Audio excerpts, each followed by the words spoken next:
हाय, hello. Rakhi big बॉसमध्ये धुमाकूळ घालतीये. खरंच ते एंटरटेनमेंट क्वीन म्हणतात ना, ती खरंच राखी.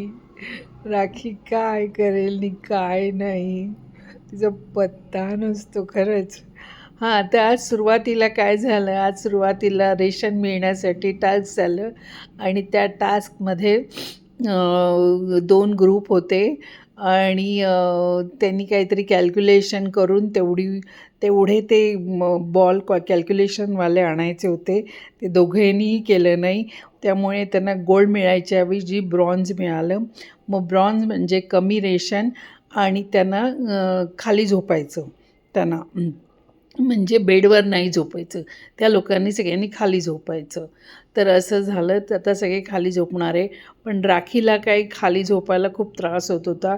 ती बिग बॉसला सांगत होती, "माझं इथे दुखतंय, माझं तिथे दुखतंय, माझं इथे ऑपरेशन झालं आहे, माझं तिथे ऑपरेशन झालं आहे.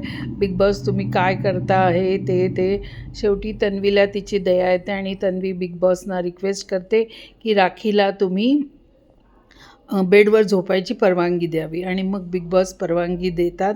कारण तन्वी कॅप्टन असते त्यामुळे ती रिक्वेस्ट करते आणि मग बिग बॉस तिला देतात वरती झोपायला, ती परवानगी देतात.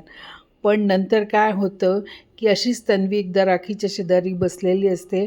तेव्हा राखी तिला म्हणते, "तुझं आणि आयुषचं काहीतरी होतं ना?" तो आयुष म्हणजे एक कंटेस्टंट होता, तो आता नाही आहे, तो इव्हिक्टेड झाला आहे. तर आता नाही आहे. तर ती तन्वी म्हणते, "तू काहीतरी काय बोलते? माझ्या आई बघतायत, माझे रिलेटिव्हज बघतायत, तू असं काही बोलू नको. आमच्या दोघांमध्ये खूप चांगली फ्रेंडशिप होती." तर राखी म्हणजे राखी आहे. ती एवढ्याचे एवढं एवढं करते, "नाही, तू खोटं बोलते, हे ते बोलते, ते बोलते." आणि तन्वी खूप रडायला लागते आणि मग राखी तर आणखीनच भांडणं लावते. ती राखी तर आता इतकी भांडायला बसली आहे, की तिला असं वाटतं आता त्याच्यातनं पण कॉमेडी होत असेल. पण आता त्याच्यातनं काही कॉमेडी होत नाही आहे आणि तन्वी खूप रडायला लागते. तर आज असं सगळं झालं. भांडणात भांडणं आणि तन्वी रडायला लागली. Okay, bye.